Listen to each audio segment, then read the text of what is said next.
that good life. We're living with Jimmy B. We're living it up. We're living that good life. We're living with Jimmy B.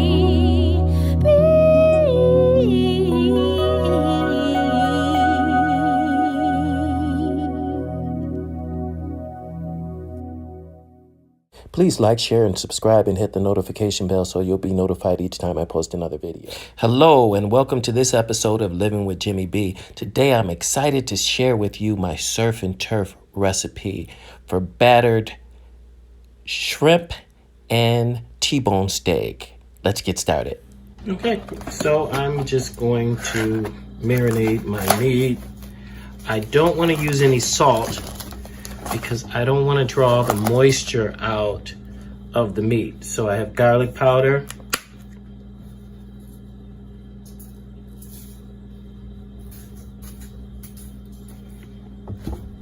and I have onion powder,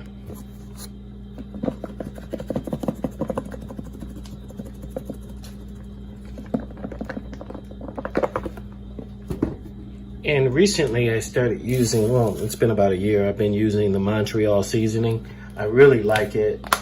It's got a nice earthy tone to it, and it has black pepper in it already. So with this, you don't have to add black pepper to your seasoning. And I like it because it's got a very earthy flavor to it.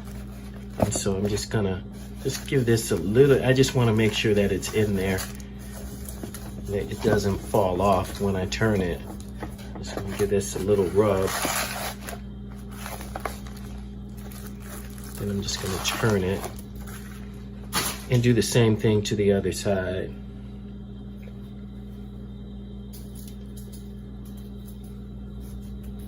With my garlic powder and my onion powder.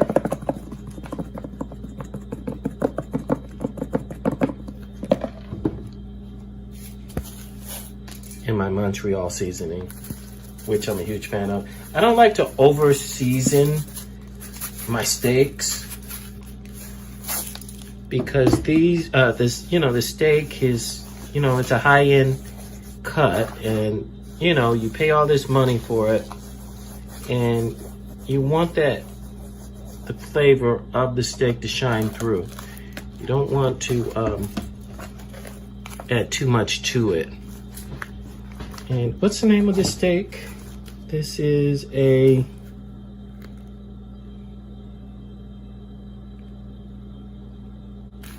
a T-bone. So this is a T-bone steak. Of course, we know T-bone steaks are pricey, and so we want to just definitely less is more. So what I'm going to do is I'm going to place these in freezer bags, and I'm going to let them marinate for 4 hours up to 24 hours. So I'm just gonna put these in the refrigerator.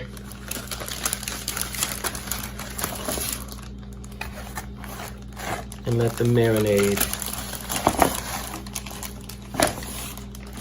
Just take that excess and put it on right in there.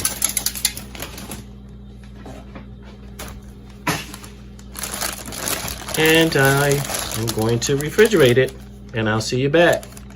The rest of my shrimp, popcorn shrimp size, to use as my filler.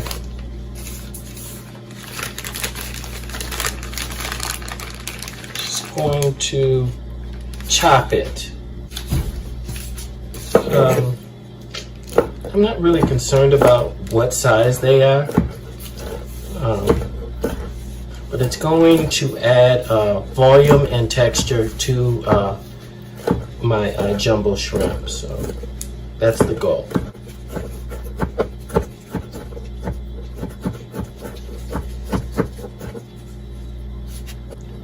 And of course, as with anything, you want consistent pieces. You don't want large and small, you want uniformity.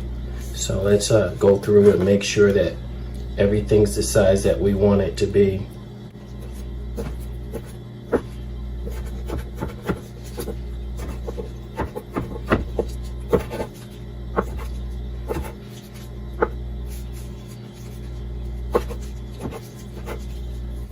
And that looks pretty good. Here's a little shell there. We don't want that. No shells, God forbid.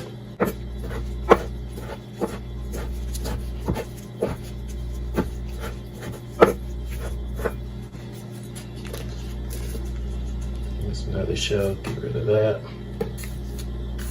I don't want anything to interfere with the experience.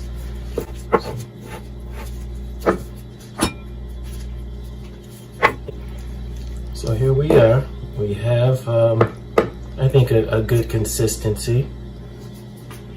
Make sure we got all go through because somehow there are shells in here and we don't want that. We're just gonna place this aside.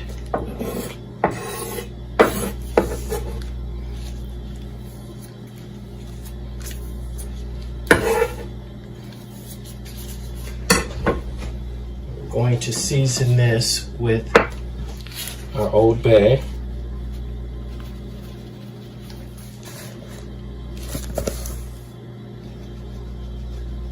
Chicken bouillon, about 1/8 of a teaspoon. Just a dash of fish sauce, just a dash.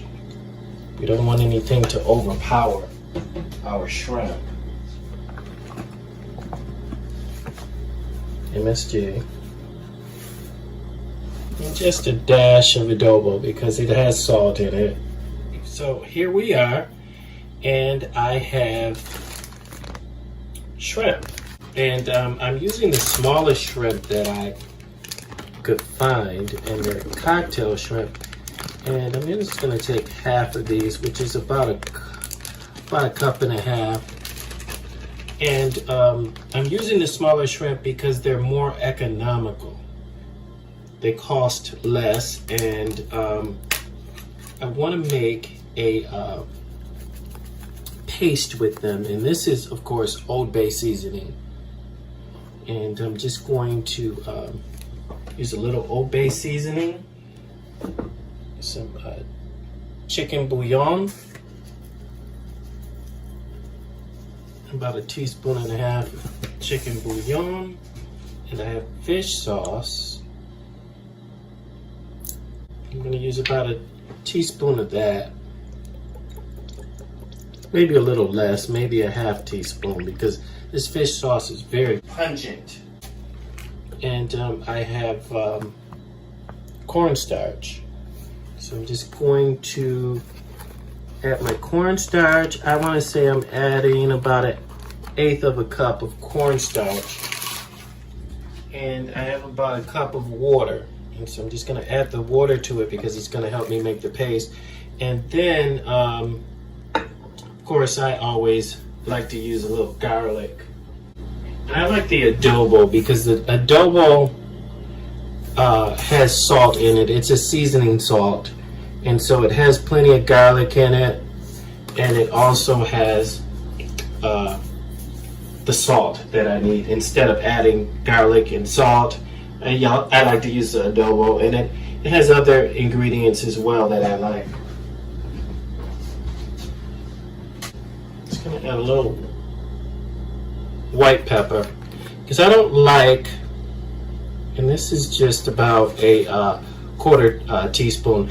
I don't like dark specks in my light batter, so I don't like to use the black pepper. The taste is a little different, but not a lot different, so it's a compromise that I'm willing to make. And I have onion powder. I'm just going to add a little bit of that, about 1 teaspoon of that. And of course, I always add MSG to everything, pretty much everything. I like the MSG.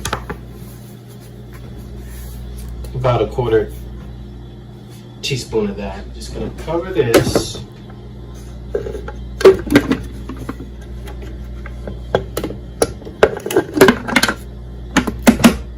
And if I don't have enough water, I'll just add a little bit more water to it just to get the consistency of the paste that I want.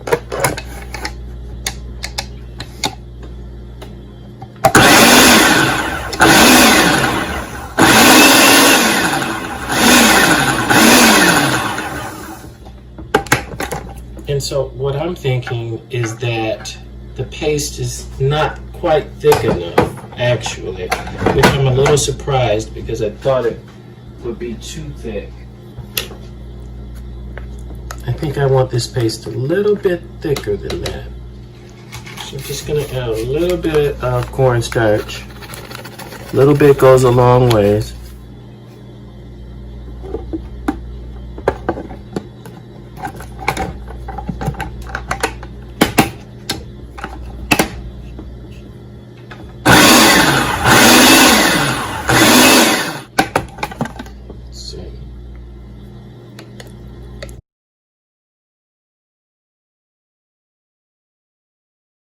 I deshelled my colossal shrimp, leaving on the tail. I purchased the shrimp pre-cleaned, but I took it a step further. I removed the vein.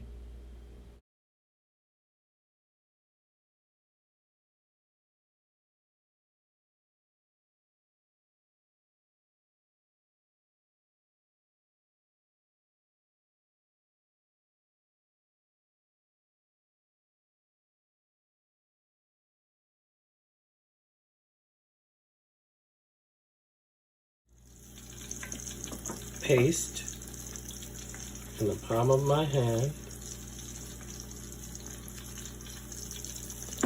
Shrimp in the palm of my hand.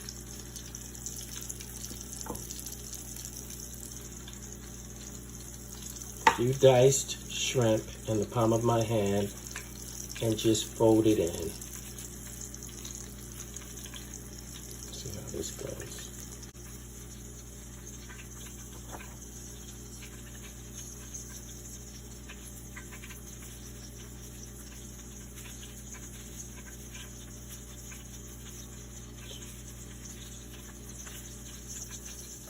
And so what I have here is beef fat, and it's been smoked out on the grill. I'm just gonna put this in my container, and I think that should do it. And I also have a little bit of ghee, and I like that buttery flavor. I'm just gonna go ahead and add my ghee. Half ghee, half beef fat, smoked beef fat, that I smoked myself and rendered myself. So I think this is where I want it. And I'm just going to check the temperature on my grease, and the grease is fine, it's ready to go. So I have my T-bone steak, and I want to put I like my T-bone steaks medium well. So I'm just going to do about 2.5 minutes on either side.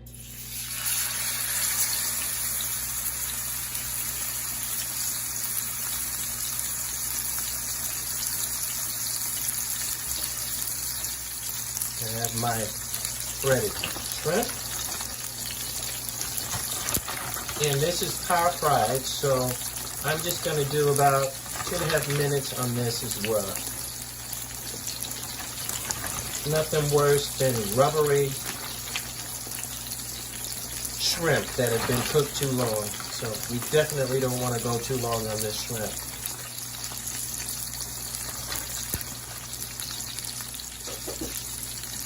I make sure that I'm keeping this grease at a 350 temperature. So let's see what it's doing right now. Bring the temperature up a little bit on this.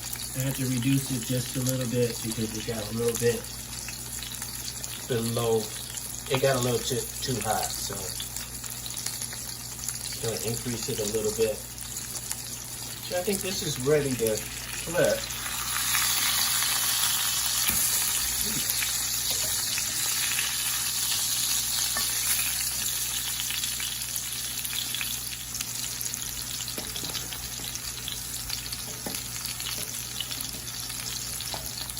So one of the keys to making sure that your food is cooked all the way through is making sure it's at room temperature when you start cooking it.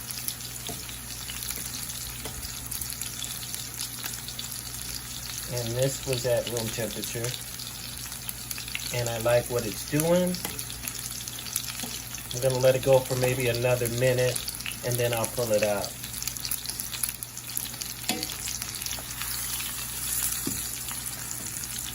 I think the steak is ready to come out.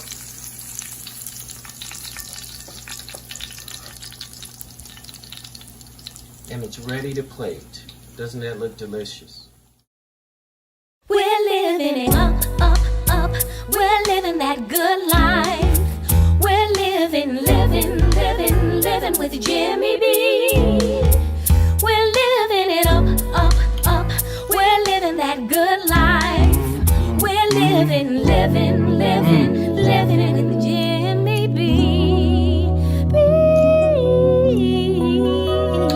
See the smoke coming through, this heat coming through. We're living it up, up, up. We're living that good life. We're living with Jimmy B. We're living it up, up, up. We're living that good life. We're living